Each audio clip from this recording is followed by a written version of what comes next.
Little Red Riding Hood. Once upon a time, there was a little girl who lived in a village near the forest. Whenever she went out, the little girl wore a red riding cloak. So everyone in the village called her Little Red Riding Hood. One morning, Little Red Riding Hood asked her mother if she could go to visit her grandmother, as it had been a while since they'd seen each other. That's a good idea, her mother said. So they packed a nice basket for Little Red Riding Hood to take to her grandmother. When the basket was ready, the little girl put on her red cloak and kissed her mother goodbye. Remember, go straight to Grandma's house, her mother cautioned. Don't dawdle along the way, and please don't talk to strangers. The woods are dangerous. Don't worry, Mommy, said Little Red Riding Hood. I'll be careful. But when Little Red Riding Hood noticed some lovely flowers in the woods, she forgot her promise to her mother. She picked a few, watched the butterflies flit about for a while, listened to the frogs croaking, ribbit, ribbit, and then picked a few more. Little Red Riding Hood was enjoying the warm summer day so much that she didn't notice a dark shadow approaching out of the forest behind her. Suddenly, the wolf appeared beside her. What are you doing out here, little girl?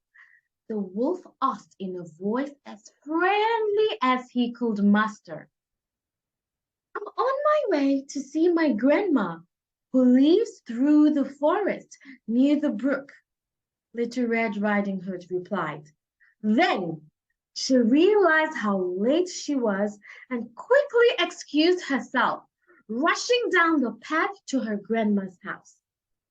The wolf, in the meantime, took a shortcut. The wolf, a little out of breath from running, arrived at Grandma's and knocked lightly at the door. Oh, thank goodness, dear. Come in, come in. I was worried sick that something had happened to you in the forest, said Grandma, thinking that the knock was her granddaughter. The wolf let himself in.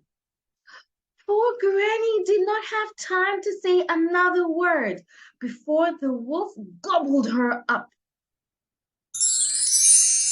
The wolf let out a satisfied burp. Was that a burp? And then poked through Granny's wardrobe to find a nightgown that he liked. He added a frilly sleeping cap and for good measure dabbed some of Granny's perfume behind his pointy ears. A few minutes later, Red Riding Hood knocked on the door. The wolf jumped into bed and pulled the covers over his nose.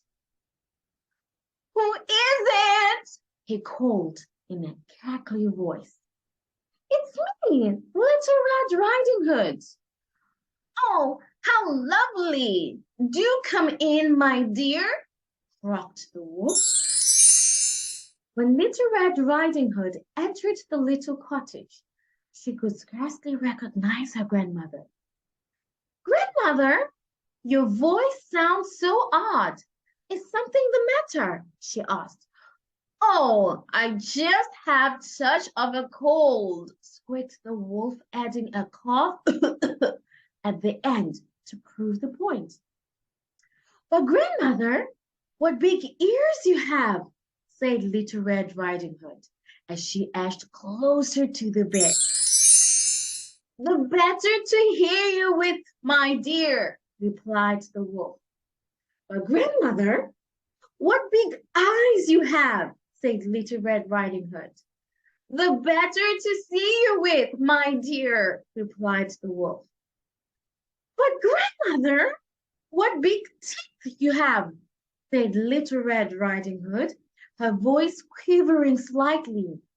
The better to eat you with, my dear, roared the wolf, and he leaped out of the bed and began to chase the girl.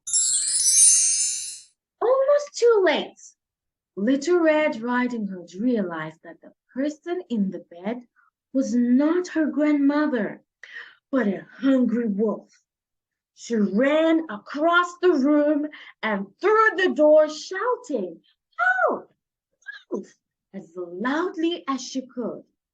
A woodsman who was chopping logs nearby heard her cry and ran towards the cottage as fast as he could. He grabbed the wolf and made him spit out the poor grandmother, who was a bit frazzled by the whole experience, but still in one piece. Oh, Grandma, I was so scared, sobbed Little Red Riding Hood. I'll never speak to strangers or dawdle in the forest again. There, child, you've learned an important lesson. Thank goodness you shouted loud enough for this kind woodsman to hear you.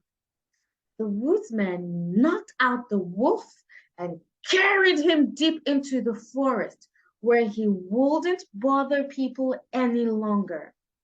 Little Red Riding Hood and her grandmother had a nice lunch and a long chat. Thank you. Oh, let me up with a bright smile on now. Put me in the dark, so won't get lost now. To the moonlight, eyes you, Maria right now.